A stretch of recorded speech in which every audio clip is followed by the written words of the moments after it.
We continue our series of reports into multiple accusations of MaineCare fraud, questions you have told us you want answered. Republicans in the Maine legislature believe the Department of Health and Human Services and Attorney General's office are not taking these accusations seriously. Chris Kost has been pressing our state leaders for answers, joins us now live with what he's learning about this. Hi, Chris. Well, Brian and Amanda, we talked about how Republicans had brought up a number of concerns back in December about all these accusations of fraud. One of those concerns centered on how many companies actually bill MaineCare and the number of staff that DHHS has to ferret out any fraud.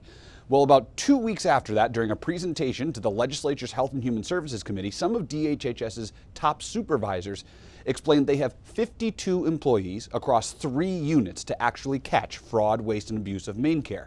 But we also learned those staff have a lot of ground to cover because there are more than 5,000 providers that currently bill MaineCare, the state's version of Medicaid. It's government-provided health insurance for low-income people. Senate Republican Assistant Minority Leader Matt Harrington believes DHHS is not catching enough waste, fraud, or abuse of taxpayer dollars. Where is DHHS's accountability in this, in your mind? I think they've dropped the ball substantially, in my opinion. I think a lot of this is going to come from the federal investigation into how Maine is conducting itself with regarding Medicaid billing.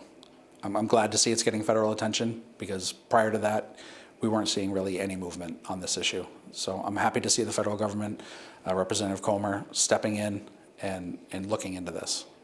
And there's a lot of interest. Republican Congressman James Comer chairs the U.S. House of Representatives Oversight Committee.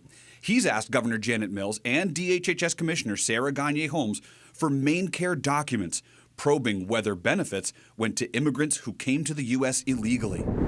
In the Gateway case, Maine DHHS says it has found credible allegations of fraud and has referred the matter to the Attorney General's office. The AG's office will not tell us if it's investigating. Senator Harrington called out the AG, saying he feels Aaron Fry is dragging his feet on the case. Yes. Why? We've just seen no action on this. The federal government, federal agents, looking into these things, and you're just not seeing that same level of scrutiny from the state. And frankly, I think as the Attorney General, he has an obligation to address this and tell the Maine people what he's doing about it. And he's not. He's elected by the legislature, but he represents all Maine people. And I think he has an obligation to make a statement. I think the governor has an obligation to make a statement and tell the Maine people and reassure them that they are taking these allegations seriously and that they are doing everything in their power to root out fraud. That would be a start.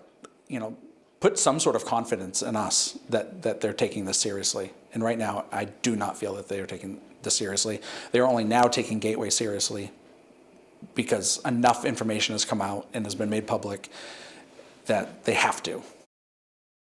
So again, as we've been reporting, the Attorney General's office has told us it cannot even confirm the existence of an investigation. But Governor Janet Mills did tell us in a written statement, quote, "My administration launched a comprehensive audit of Gateway Community Services in January 2023, which found overpayments of more than $1 million in 2021 and 2022.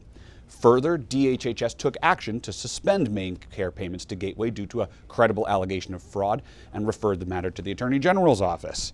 I take seriously allegations of fraud and misuse of taxpayer funds, and I support a full investigation to hold those who commit fraud accountable." Brian and Amanda, in our next report, we're going to dive into some of the similarities and the differences between these accusations of MaineCare fraud, credible allegations, compared to the criminal charges in the Minnesota Medicaid fraud cases. All right, Chris Costa breaking it down. Thanks for joining us.